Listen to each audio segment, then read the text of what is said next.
Ready to soundtrack your summer? With Red Bull Summer All Day Play, you choose a playlist that fits your summer vibe the best. Are you a festival fanatic, a deep end DJ, a road dog, or a trail mixer? Just add a song to your chosen playlist and put your summer on track. Red Bull Summer All Day Play. Red Bull gives you wings. Visit redbull.com/brightsummer ahead to learn more. See you this summer. When you need to build up your team to handle the growing chaos at work, use Indeed Sponsored Jobs. It gives your job post the boost it needs to be seen and helps reach people with the right skills, certifications, and more. Spend less time searching and more time actually interviewing candidates who check all your boxes. Listeners of this show will get a $75 sponsored job credit at Indeed.com/podcast. That's Indeed.com/podcast. Terms and conditions apply. Need a hiring hero? This is a job for Indeed Sponsored Jobs.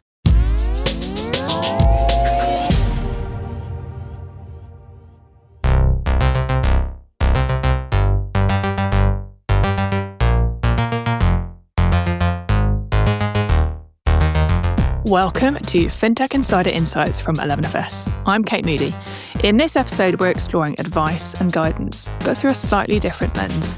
Advice is regulated, personalised, and comes with responsibility. Guidance is broader, safer, and stops short of telling customers what to do. But that distinction is starting to feel, well, a bit outdated. We're now seeing a shift in how financial services show up in people's lives. Apps are nudging behaviour, surfacing insights, and increasingly shaping decisions in real time. And at the same time, customer expectations are changing. People aren't looking for products, they're looking for outcomes. So what happens when an industry built around selling products is faced with customers who want better outcomes? Today's conversation is really about that gap between what firms offer and what customers are actually trying to achieve. And right in the middle of that sits this increasingly blurry line between advice and guidance. So we're going to try and clear this line with our questions and discussion today. To talk all this through, first up, we have a very welcome return for Matt Ford, CEO and co-founder at Sidekick. Welcome back to the show, Matt. For people maybe who haven't come across Sidekick, maybe you could give them a bit of a heads up about what you're focusing on. Of course. Thank you very much for having me back. I founded Sidekick 4.5 years ago to try and open up those financial advantages that typically only high net worths and private bank customers have historically had, and to open those up more generally. So that is looking at a variety of different investment products, savings products, lending products, all those that traditionally would be packaged into a premium wealth manager, but do what Monzo did to retail banking, do exactly the same to the private banking space, and make that much more accessible and available to the mass affluent client base. Awesome. Well, definitely looking forward to picking your brain as we go through. So thanks for taking the time. And we are also joined by Tim Hogg, Director of Fairer Finance. Big welcome to the show, Tim. Thanks for joining us. Again, would you mind giving our listeners a bit of an introduction to yourself and Fairer Finance, please? Yeah, thank you for having me. So I'm a behavioral scientist, which means it's sort of a focus on how we think about money and how we make our decisions. And at Fairer Finance, we're a consumer group working to make financial services fairer for consumers and the businesses that serve them. Fantastic. Well, yeah, I think this is going to be a super interesting discussion. So let's dive in. Okay, before we get into the advice versus guidance gap, I think it's worth stepping back maybe and asking why it might exist in the first place. Potentially this isn't accidental. Financial institutions operate in a heavily regulated environment, particularly when it comes to anything that looks like advice. And the consequences of getting that wrong are really significant. So in trying to avoid the risks of giving advice, there's an argument that the industry has ended up creating guidance that's intentionally vague. Matt, would you agree with that? How do you think we've ended up where we are today? I couldn't agree more that there is just a huge gap. And I'm sure we'll come on to targeted support and all the regulatory initiatives that are changing, but this gap has been going on for a very long time. So I think RDR was kind of one of the main catalysts, really. So RDR was 14 years ago now, and it was trying to clean up the industry. It was trying to make it more transparent, and it was trying to stop all hidden fees. But what it ultimately meant was that delivering advice to the people who really needed it, which is people in the middle who money has become serious, and making poor financial decisions can have such a big impact on their long-term wealth and prosperity. Like, they've been the ones to suffer. So yeah, I couldn't agree more that there is a huge problem here. It's massively underserved at the moment, and unfortunately regulatory changes have been part of the problem that thankfully there's initiatives underway to starting to try and address that again. Tim, what's your perspective on this? Like, again, would you agree with Matt, or are there other components to this? Like, why has this become such a big problem?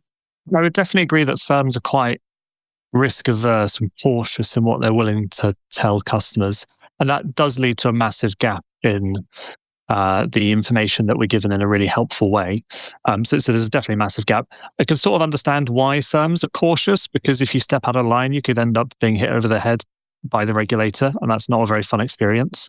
And so everyone ends up being cautious, and sort of, if everyone else is being cautious, then there's not much incentive to be a bit more adventurous. And so we end up in this world where no one wants to be adventurous, and actually that's bad for consumers, and it's also bad for business as well. So yeah, we do sort of need the regulator to help cajole everyone to moving forward together, which is happening. And there's a few different places where this is happening. It's not just on advice and guidance, it's also on risk warnings at the moment. So often when you look at investments, there's that capital at risk warning. And we always hate the words capital at risk because it's jargon, and what does it mean? And it kind of looks scary and it puts us off. And the regulator's successfully moving everyone to writing things that actually make sense and inform us a little bit better. But yeah, it has taken a long time before we've got to this position where everyone sort of agrees that the current state of play isn't working.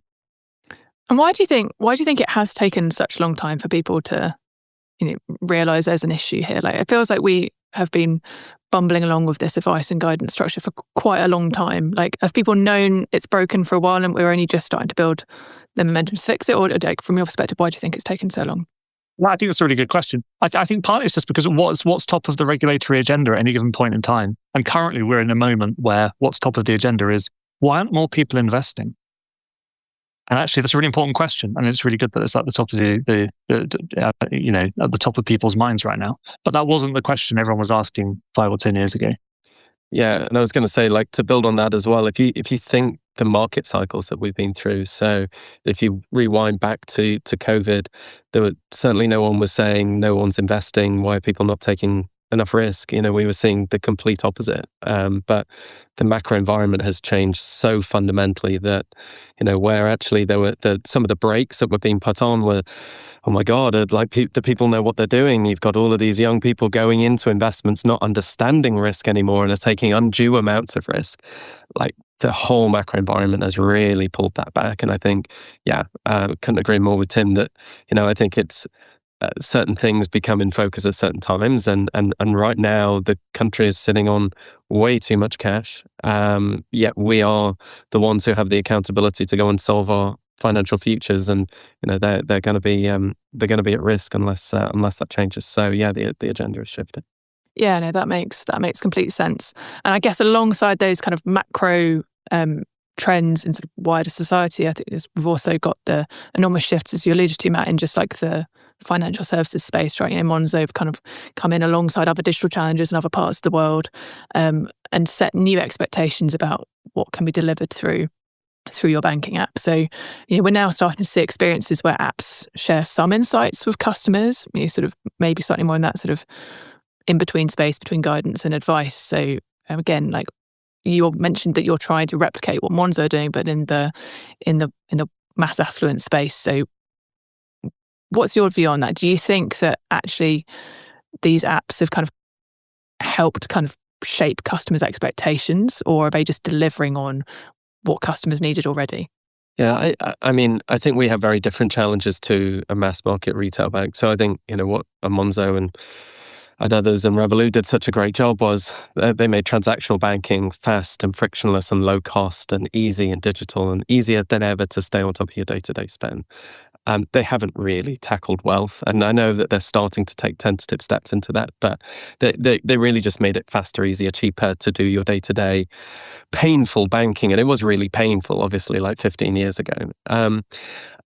In wealth, it's a different problem. Yes, it's still quite archaic in some ways, but I actually don't think that it is necessarily just it's too archaic and it's too expensive, as in like from general wealth management perspective. Like one of the biggest problems is just like the cognitive load of trying to make really good, complex financial decisions, which, you can take it back to education at school, but you also are putting a huge amount of weight on people to make actually very complicated choices, which, Tim, being a behavioral scientist, you're fighting your own behavioral inertias and biases and educational kind of deficits in some ways, like putting all of that weight on the consumer to make a good decision and then navigate like the plethora of choices that's out there is a phenomenally hard task. So I think like the challenge that we face, and the challenge I'm most excited about, is that actually, that if the wave of fintech of 10 years ago was about empowerment, it was about access, it was about opening up and making it cheaper. Like in the wealth space, it's not necessarily just about access. It's actually about just helping people make good decisions. And often that is because like people are unable to make good decisions themselves and they need an expert to do that for them ultimately. And that's where obviously advice comes in. I think you've articulated that brilliantly, and I'm really annoyed that you've got the words like inertia and cognitive out of the door before I managed to. Because I think that explains so much, doesn't it? Like these are complicated decisions. And what do we do when we're faced with complicated decisions? Well, we often avoid them, especially if they make us feel anxious. And when we think about our wealth, we're thinking about the future, we're thinking about risk of losing our money. This does make a lot of us feel quite anxious. And so it's bound to make us feel like we can put off the decision or we just take what feels like the safe bet, even if over the long term, it's actually the opposite. And I think you're right on helping people where they're at. I mean, we hear a lot in the news about improving financial education in schools. And I think, that's probably a no regrets move. It can't hurt to teach kids more about money and how to save and spend and all the rest of it. But let's be honest, that's not going to shift the dial much, because by the time you get to the point where you've got a bit of wealth that you're thinking about what to do with, it's a long time since you were at school. The world would have changed. If I'd been taught about money at school, I would never have been taught about crypto or buy now, pay later. So, what I had been taught at school wouldn't have been worth much now. So it's really about, reaching people where they're at. It's about the touch points where we already interact with them, helping them to make good decisions, helping make good decisions easy. That's really going to shift the dial here rather than, introducing more lessons in secondary school. Yeah, and I think that's definitely a fair point. And I'm interested to get your perspective, Tim, on guidance as it currently exists. Like, is there a place for financial guidance? Like, does it actually help customers? Do you see it as having kind of benefits for customers to be given sort of statements like, people like you typically save this much, or you might be able to afford this purchase? Does anything like that actually really help customers, or is it just something that the industry has started to do to try and make itself feel a bit better about not giving people advice? It can't hurt, right? But if we really want to change what people are doing, it's got to be more personalised than that. So in terms of informing the general decision-making environment, I think it can be really helpful. It can sort of shape the social norm, which does influence things. But if we want to nudge people to actually change what they're doing, it's you need to go beyond, well, lots of people save money. It needs to be a little bit more specific to you, how much you could save, how much it's worth to you. Is it, make it really real to people so that it's worth them spending their time and scarce cognitive resources thinking it through and going through the journey and all the rest of it. Yeah, absolutely. And Matt, we've seen lots of platforms start to introduce nudges, so kind of prompting people maybe to consider an action or take a step. What's your view on nudges? Do you think they are advice, but maybe sort of watered down, or what do you think the role of nudges is in this space? No, I mean, regulated financial advice is pretty clear from a regulation perspective. It has to be personal and very specific to you, and it has to be a recommendation of a product that that is deemed suitable. So, like the perimeter of advice is very, very clear. I think on the guidance, I think it's an interesting one though, because like advice and guidance, they're industry terms that we're using. Customers, at the end of the day, do they know the difference between guidance? Do they know the difference between planning? Do they know the difference between advice? They absolutely don't. And also, like, should they care either? No, because actually what they should care about is that their problem is solved. And we've kind of hidden behind like a heavily regulated territory where, it's very expensive and you have to be highly qualified to be able to be a full financial advisor. And then there's this unregulated space called guidance, which is a bit more grey about what that ultimately means. And often there's kind of a wall of what you can and can't do. So, I think the perimeter is very clear. But one thing that I do think is really interesting, and I will come back to the nudges piece, is so we've been really looking at this space at the moment. So Sidekick is not a financial advisor at the moment, but we are actively looking at this space right now because we hear time and time again that we can build, and we have great products that our customers are loving, and all we hear is, just tell me which one I should have. And we cannot say that. We cannot say, for you, take this. And that's what we are consistently hearing. So we are spending a huge amount of time looking at this at the moment. But what is so interesting is that, like, actually when you tease out what the value of regulated financial advice or what a financial advisor does, only some of it is the advice piece. Because actually when you speak to an advisor, like, the first thing that they're doing is it's a bit like therapy at the beginning. It's like helping you even figure out what you're trying to do and achieve and where you're going, because like some apps are just like, oh, enter your goal and how much and what's your retirement date.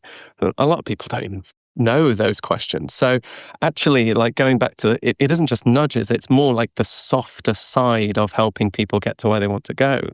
Like, even just having that conversation, that's not regulated financial advice. That's just like helping people understand what goals that they have in life and what they need to achieve. And I think, like, there's a huge opportunity there of just helping tease that out and help people aim at the right things and at least get their head together on what they want to achieve.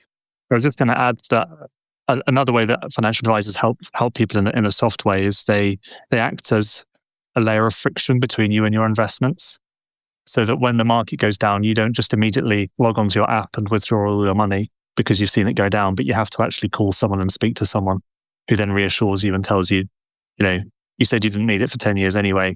Let's not worry too much. We'll speak in a month or two. And that sort of layer of friction, again, just helps it helps us moderate those impulses which aren't necessarily in our own best interests. 100%. And that, I think that's the tie back to nudges in some ways, which is like, if you think about it, like what a financial advisor is doing is like that goalie bit.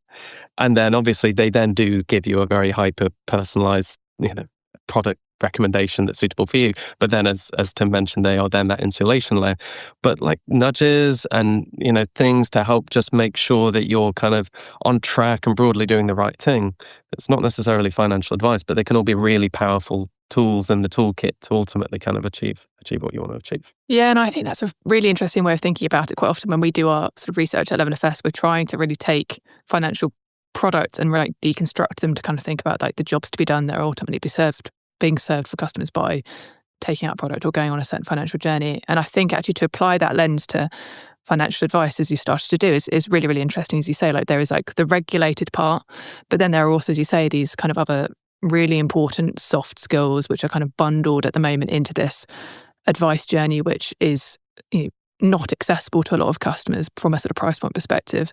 I think the other part of this, which I think maybe isn't like directly related, but I think is part of the gap, is around maybe some of the historical ways in which operating models, commercial models have been set up in financial services, where actually how financial institutions make money has been quite obscured from customers. It's about overdrafts or commissions on certain fees, like things which customers maybe have a vague awareness of, but there's not a direct value exchange for a service. And we've started to see differences in different markets around the world about how financial services and financial products are sort of bundled and presented to clients. But I wonder if maybe this might also be part of the change which needs to happen in this space, is that people start to actually pay for financial advice in a way that is really transparent. Like people can sort of make a individual decision about, I want to pay for a service, rather than it being something which is decided for you on the basis of, am I as a financial advisor going to just make enough money off your portfolio to justify the time? It feels currently very nebulous. And I wonder if this is part of the problem, that actually financial advice makes money off people rather than people necessarily like me being able to pay for it as a service. I don't know, Matt, if that's kind of feeding into how you're approaching it.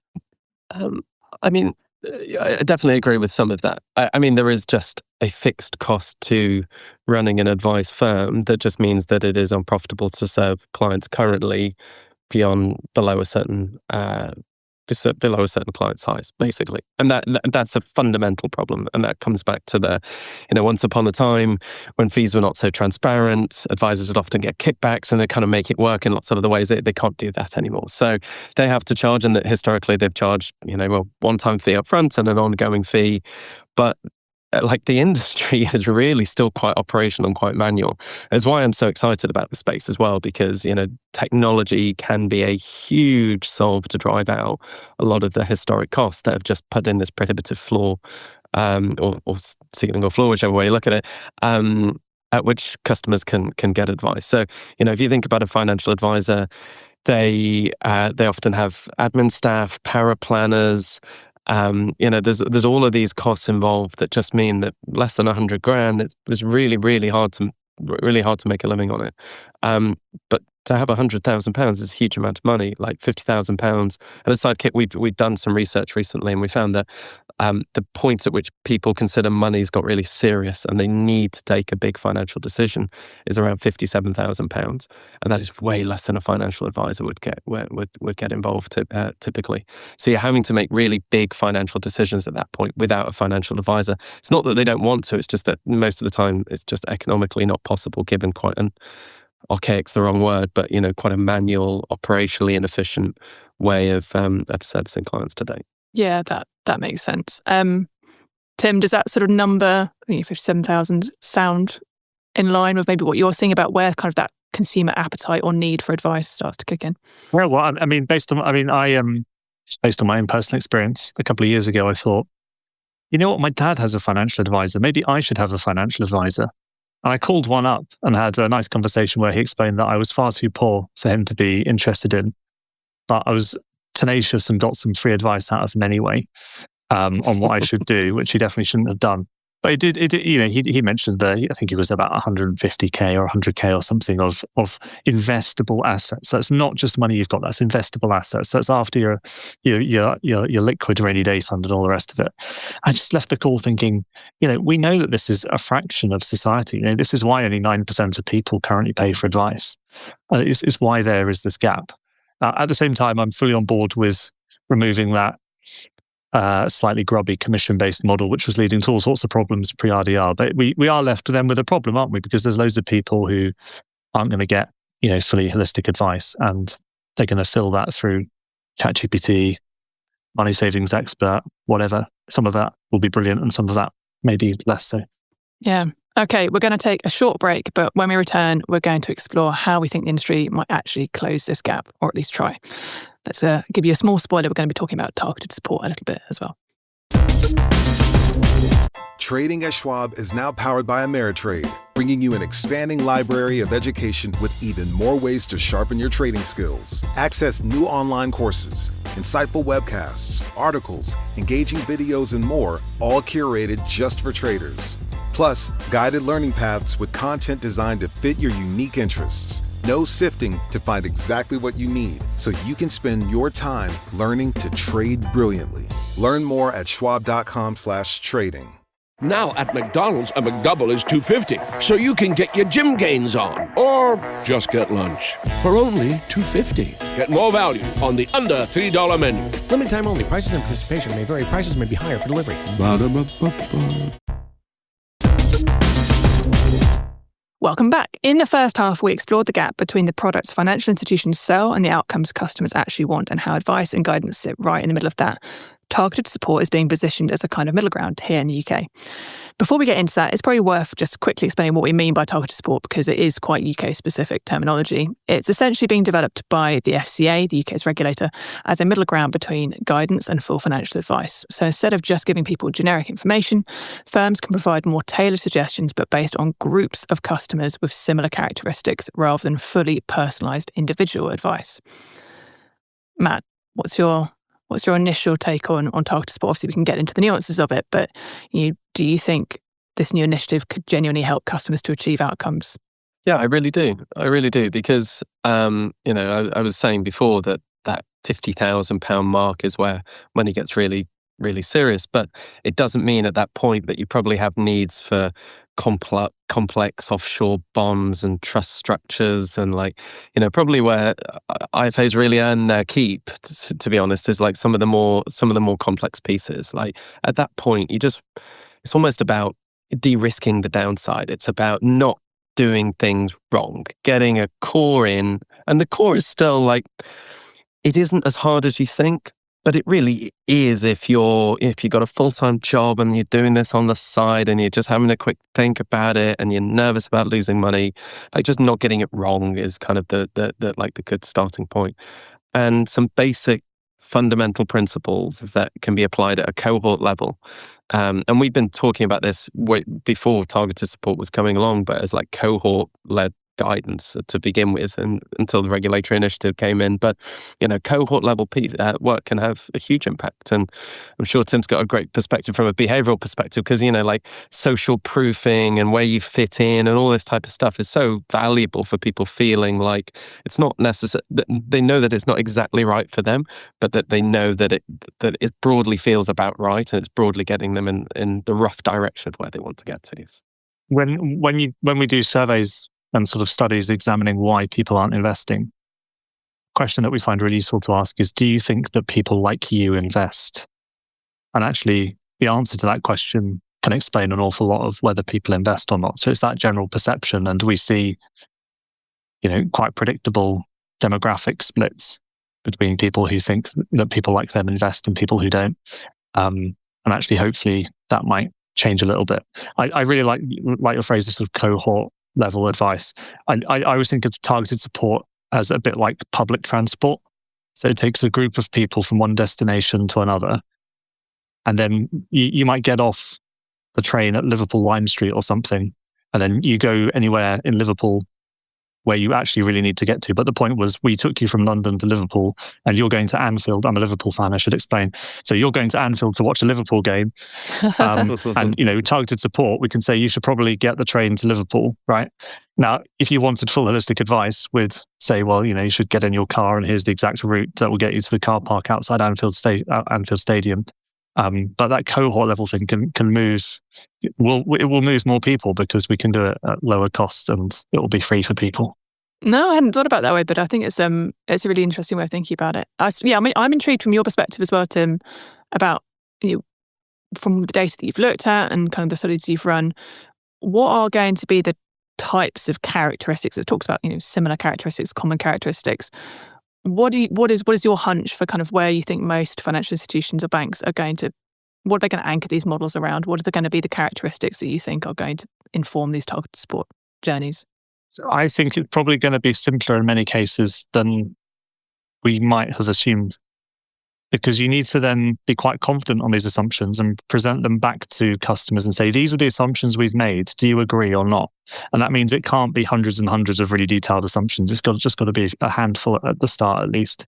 And so I think it will be things around how much cash you've got lying around and when you're going to need to access it. So I think those are probably the two big ones. So if you've got way more cash than you need to fulfill a 6-month liquidity gap, and if you know that you're not going to really need that for 10 plus years, it's not like you're waiting for your mortgage to come to the end of its period in a couple of years when you're going to move house or something. So I think that those will be the big ones. I'm really excited about the potential for more exciting behavioral assumptions, but I think probably the market is not quite there yet, and it'll be quite simple. I don't know, Matt, whether you agree with that. I agree with it, but I also think like the first step for most people is quite simple as well, because we are all sitting on way too much cash as a society. There are simple tax bans of ISA and pension contributions. There are, just getting the house in order. It is going to make a really big impact. So I always think like, I have a habit myself of overcomplicating and jumping to, a much more bigger, more personalised, more ambitious answer. But actually, if more people just got the basic foundations in place, I think we're going to just see huge benefits. So, I think we'll see as well. I follow the data, so I'm sure it'll be very closely tracked and monitored. But I think it's a really good starting point. Yeah, I'm going to be really interested to see. Obviously, we're going to start to see some of these journeys hopefully start to come into the market now, and we'll be able to kind of have a poke around and see things in a bit more detail, hopefully. I'm really personally interested to see how end consumers react to it. Because I think on one hand, when I interview people across the world in different markets and stuff, people are looking for recommendations. They want, as you say, to be given simple, like the logical first steps to take. But I think quite often there's also like a inherent desire to think that you're very individual and to think that your needs and your circumstances are sort of very specific to you. And so I'm interested to see how this plays out in reality, whether people's desire for kind of to take some steps and to kind of get things, as you say, to get the house in order, overcomes maybe this want to feel like you're not just like everyone else, and the ways that the aspirations you have for your future or the way you want to live your life day to day makes you unique. I don't know, Tim, what do you think? Well, I think that's one thing. I think people also need to feel empowered. So if we have really low friction journeys and you sort of slide through without ever making an active decision, I don't think people will get to the end and still invest their money. I think people need to feel like they're making an active choice and feel in control of their finances and their decisions and their financial destiny, as it were. And then I think the other thing is we don't just want to get people investing for the sake of it. We want people to have good outcomes in the long term, as you were saying at the top. And that means that actually people invest a little bit and then stay invested. So it's not just about getting people to invest for the first time. It's about them investing an amount of money they're prepared to see become volatile, but actually have a much better long-term outcome. So yeah, it's really thinking about the long term and getting people there. And I guess the other thing is that people actually trust the suggestion that they're provided with through targeted support. A lot of us stay with our bank not because we're loyal, even though the bank might think that. We stay with our bank because it's a pain in the ass to switch bank. And to what extent do we trust that the bank is suggesting these things in our own best interests? And I think the evidence shows that some people will trust and some people won't. And a lot depends on how the targeted support suggestion comes across and whether the bank is upfront on the fact that, hey, we're going to make money out of this, but you're going to get a great outcome, or whether it feels a little bit more underhand. Just a small point to add on, which I think was interesting. So you mentioned jobs to be done. We do loads of like jobs to be done type research with our clients all the time. And one of our top 5 that came out was, I have a fear of falling behind, which I think is a really interesting one for targeted support as well, because behind what is a really interesting question. Because yes, we do see ourselves as individuals, and yes, we do have our own goals and ambitions that we individually want to go and aim at. But people really do care that they are on track with their peers, and that there's this sneaking feeling that they're not doing something that somebody else like them is doing that they should be doing. So I think it's a tension of we do want to be individuals, but ultimately, like, what came out much more strongly from our research, at least, was more the fear of not being an individual. It was more that they were going to fall behind the peer group. Yeah, no, I absolutely recognise that as well. I never fail to be amazed if I'm running like a customer interview, like maybe 8 times out of 10, one of the kind of last parts of the conversation is probably somebody that hasn't necessarily talked openly about their finances with other people a lot. Sort of saying like, do other people do the same things as me? Like, am I doing silly things? Like, am I doing okay? And I have to be like, I'm just a researcher. I'm not a financial advisor.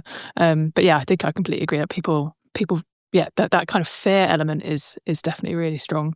One thing that I suppose we should definitely cover, which I'm surprised we haven't really sort of touched on before now in significant detail, is obviously the role of AI in this space. We're starting to see lots of consumers increasingly turn to multiple different AI platforms to understand their financial world and options. Tim, what's your take? Do you think AI is going to break down some of the barriers that Matt described? The reasons why financial advice has not been successful enough, or is it going to add in additional risks and obstacles that the regulators are going to need to find their way around?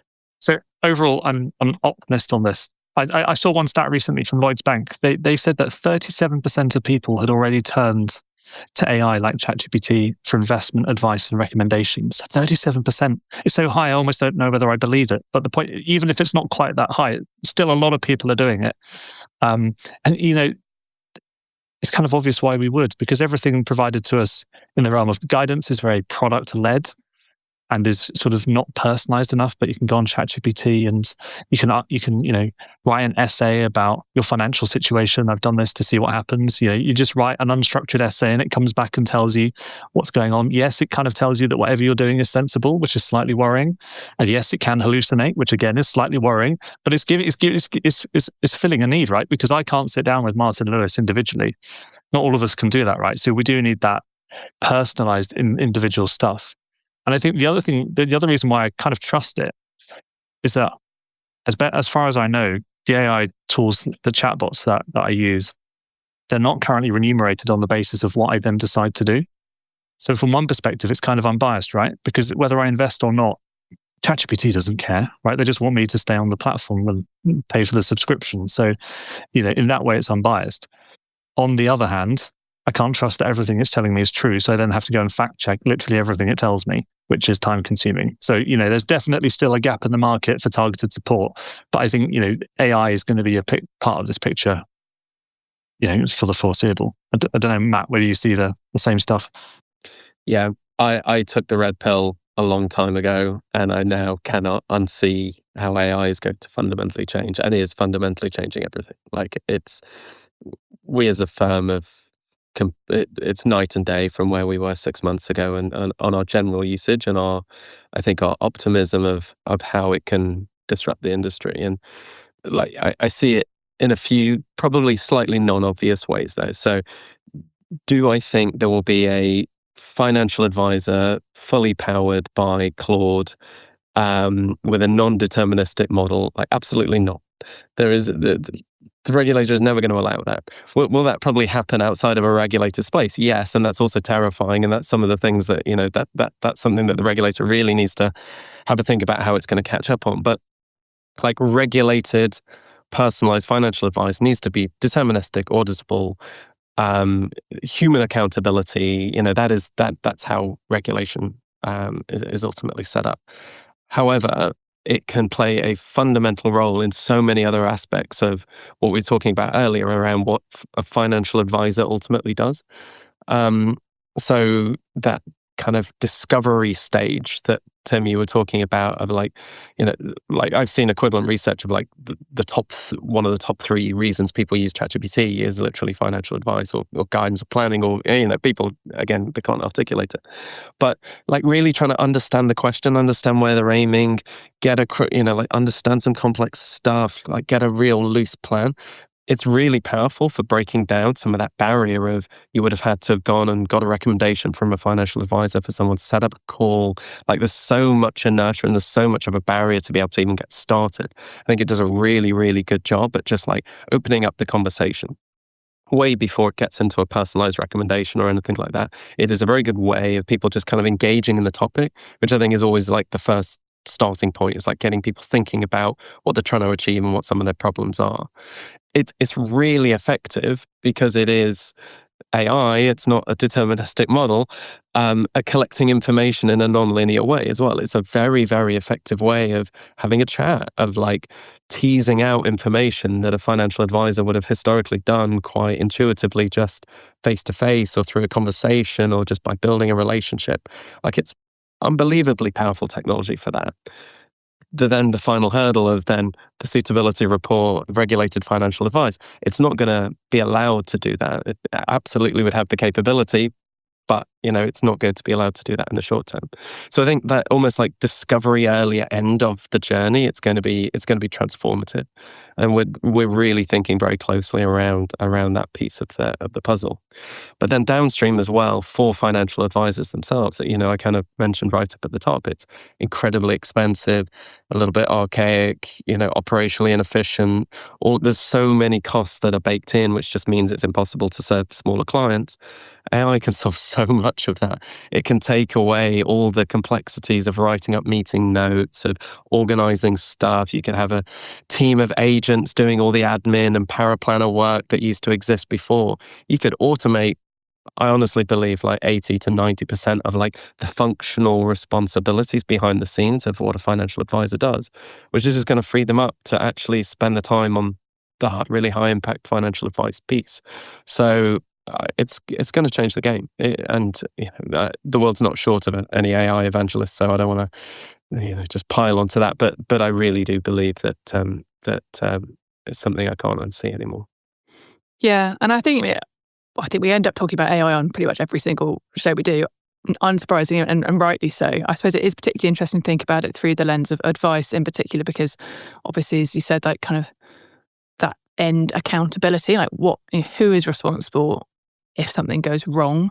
I think especially given the types of decisions which can be being made, as you were rightly saying, actually for a lot of individuals, targeted support is probably mostly going to focus on just taking cash and putting it into a different kind of savings or sort of relatively low risk investment product. But yeah, I think it's really interesting to think through. And it's not just about AI, right? Targeted support has the same issue, like this maybe potentially grey area of accountability if you take a piece of advice that was based on a cohort and it turns out you have a negative outcome. Where does the customer, how does the customer complain, and kind of what is the right for redress? Tim, have you sort of seen anything from your work that gives you a sense of how worried you think customers might be about taking advice from AI or through targeted support in terms of what they do if something goes wrong? So I think it is possible to reassure people, but basically all the evidence that we've seen so far has been sort of in the hypothetical, right? We put people in a behavioral experiment or we do a survey. The proof is in the pudding, and we're going to see that over the next few months as firms start to roll the stuff out. And I think that's the point at which we'll see that, my hunch is that say you have some targeted support at people who have 100K of cash savings or something. I don't think targeted support is going to get them to invest 80K of that, right? But people might start to dip their toes in with a few £100. Let's see what happens, and let's drip feed over time. You see what I mean? And then that will start to build a behavior that will then last, and people will go from there. So yeah, I don't think we're going to see a massive, people aren't going to suddenly flip to investing all their cash. Yeah, but yeah. Hopefully not. Okay, well, we're getting towards the tail end of our show, which is obviously a shame because I felt like we could talk about this all day. But if we were going to come back in, I don't even know what the right time frame is, right, given the rapid pace of change in this space and in AI in particular. But if we came back in 2 years' time and had the same conversation again, Matt, where would you want financial services to be in 2 years' time in terms of bridging this advice and guidance gap? If I was to be the ultimate optimist of the future that I would like to see, it would be a modern, digital, regulated financial advice firm that is able to serve thousands of clients, and there are multiple of these because AI has taken away all of the administrative burden and all the cost burden of delivering high quality financial advice. So thousands of people are now able to access a thing that has been locked away. I'd love to see that. And I genuinely do believe that the technology is there to enable that, and that we're at the starting point of where we'll start to see that.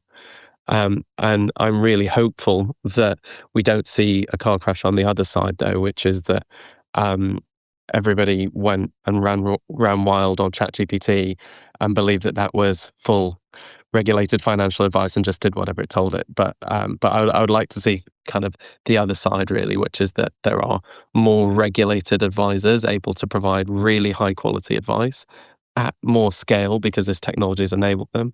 And hopefully initiatives like targeted support, hopefully initiatives like all the stuff the government's doing to try and get people investing, and hopefully like the power of AI to enable people to start the discovery journey is going to stimulate and kind of encourage people to at least take that first step, but more into a proper regulated full financial advice journey that is cheaper and more accessible for more people. For sure. Tim, what about you? What would you most like to see change? I would agree with what Matt said. I think the other side of the coin is a world in which the guidance is better as well. So there will still be some people who don't take full fat advice and still be some people who don't opt for targeted support, but we could at least make guidance better. We could make it less product driven, more people driven. We could make it more informative, more engaging. We could be using AI to make that sort of regulated world of guidance, the stuff that people might see on official websites and bank websites, that could be so much better than it is now. So much more interactive, so much more impactful without going all the way to advice. AI might be a part of that. So I guess, nailing that as well would be ideal. And then no matter whether people are going for guidance, targeted support, or advice, they're going to get something more interactive, more engaging, more impactful. Absolutely. No, I think that's a super, super important call out as well. Well, thank you so much to both of you for joining us. We've sadly hit the end of our time, but Tim, where can people find out more about you and the work that you're doing? So we have a website, fairfinance.com, and we're also on LinkedIn. Awesome. And Matt, what about you? Yep. You can find me on LinkedIn, but the Sidekick website is sidekickmoney.com, or you can just search Sidekick Money in the App Store or the Google Play Store. Awesome. And you can find me on LinkedIn, Kate Moody, or you can drop me an email, kate@lmfs.com. Thank you so much for listening. If you like what you've heard, follow our podcast and don't forget to leave us a review. It helps us to make it better and helps others to find the show. As always, if you want to join the conversation, find us on social media. Just search for 11FS or Fintech Insider, or email podcast@11fs.com. Thanks very much. Goodbye. Ryan Reynolds here from Mint Mobile. I don't know if you knew this, but anyone can get the same premium wireless for $15 a month plan that I've been enjoying. It's not just for celebrities. So do like I did and have one of your assistants switch you to Mint Mobile today. I'm told it's super easy to do at mintmobile.com/switch. Upfront payment of $45 for 3-month plan, equivalent to $15 per month required. Intro rate first 3 months only, then full price plan options available. Taxes and fees extra. See full terms at mintmobile.com. Looking for the best place to shop this Mother's Day? Go with the brand that makes it easy to send something thoughtful to everyone on your list. 1-800-Flowers.com. Right now at 1-800-Flowers, order 1 dozen roses and get another dozen free. More flowers mean more smiles, all backed by the quality, attention to detail, and trusted delivery experience that make 1-800-Flowers my top choice to send something beautiful Mom will love. Make Mom's Day at 1-800-Flowers.com/Spotify. That's 1-800-Flowers.com/Spotify.